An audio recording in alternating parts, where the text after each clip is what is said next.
নিচ্ছিলেন, উনি সাক্ষাৎকার শুরুর আগে বলছিলেন যে সময় টেলিভিশন লোকদের সাক্ষাৎকার নিচ্ছে যে বাংলাদেশের ভবিষ্যৎ কাদেরকে চায়, কয় রিক্সাওয়ালা, ভ্যানওয়ালা, যাকেই জিজ্ঞাসা করি কয় জামাত জামাত। কয় এরা টেলিভিশনে দেওয়া হয়েছিল, এটা কিছুক্ষণ চলার পর কয়েক লক্ষ ভিউয়ার্স হয়ে গেছে। তখন আবার কোনো এক জায়গা থেকে নিষেধ করা হয়েছে এটা বন্ধ করার জন্য। আচ্ছা বলেন তো দেখি, টেলিভিশনে বন্ধ করা যাবে, মানুষের মনের মধ্য থেকে কি এটা বন্ধ করা যাবে? বলেন যাবে? বন্ধ করা যাবে না ইনশাআল্লাহ, ইনশাআল্লাহ, ইনশাআল্লাহ। আমরা বাংলাদেশের রক্তক্ষয়ী এক দুর্বার আন্দোলনের মধ্য দিয়ে যে নতুন বাংলাদেশ পেয়েছি, এই বাংলাদেশকে আমরা সুন্দরভাবে আগামী দিনে ঢেলে সাজাতে চাই।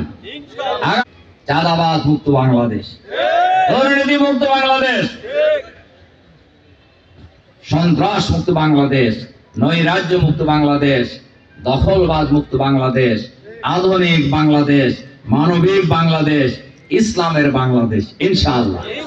সেই বাংলাদেশ গঠন করার ক্ষেত্রে বাংলাদেশ ইসলামী ছাত্র শিবিরের তরুণরা যেভাবে রক্ত দিয়ে, জীবন দিয়ে এই ফ্যাসিবাদের বিদায় ঘটিয়েছে, আমরা যারা প্রাক্তন আছি, আমরা আগামী দিনে বাংলাদেশ বিনির্মাণে আমরা জীবন দিয়ে হলেও বাংলাদেশকে আমরা আর কোন ফ্যাসিবাদের হাতে বন্দুক দিব না ইনশাআল্লাহ।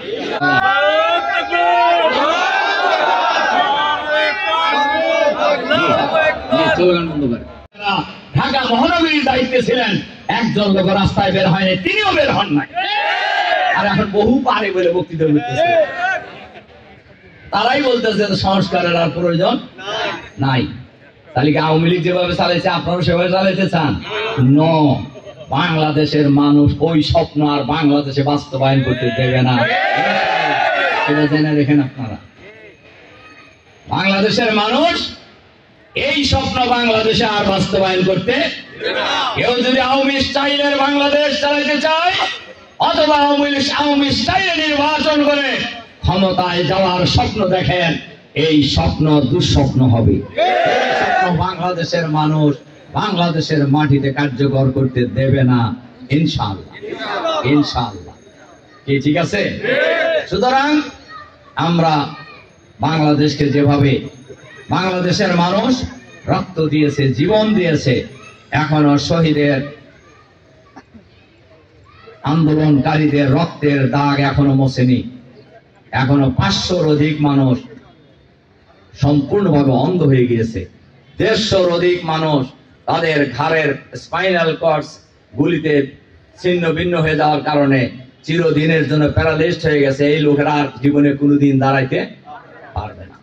অসংখ্য মানুষের হাত নাই, পা নাই, কান নাই। এই সমস্ত মানুষের সুচিকিৎসার ব্যবস্থা এখনো করা হয় নাই। আমরা অন্তর্বর্তীকালীন সরকারের কাছে আহ্বান জানাবো, আপনারা ক্ষমতায় বসেন নাই, আপনাদেরকে বসানো হয়েছে। সুতরাং আপনাদের দায়িত্ব শহীদ পরিবারের প্রত্যেক পরিবার থেকে একজন করে অন্তত সরকারি চাকরিতে নিয়োগ করতে হবে।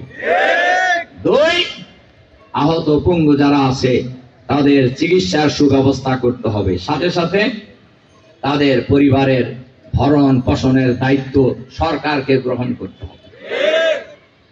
আমরা সরকারকে পরিষ্কারভাবে বলে দিতে চাই, জাতি আপনাদেরকে ক্ষমতায় বসিয়েছে, কারোর চক্ষু রাঙ্গানিতে আপনাদের ভয় পাওয়ারও কিছু নেই, আবার যা খুশি তাই করারও কোনো সুযোগ নেই, এটা মাথায় রাখবেন। হাসিনার মতো সরকারকে এদেশের মানুষ আন্দোলন করে উৎখাত করে দিছে, পালায় যেতে বাধ্য হয়েছে। আন্দোলন কেমন হয়েছিল টের পাইছেন তো আপনারা? তারা খুব ভালোভাবেই টের পাইছে। বহু সরকারের পরিবর্তন হয়েছে বাংলাদেশে, কিন্তু কেউ কিন্তু পালায় নাই। জেলে গেছে কিন্তু পালায় নাই। কিন্তু ওনারা পালাইছে, মানে এতই ভয় পাইছে। তার কারণ পালাইলো কেন? তারা এত অপরাধ করেছে, তারা মনে করেছে পানা পালাইলে তাদের উপায় নাই। খালি কি শেখ হাসিনা পালাইছে?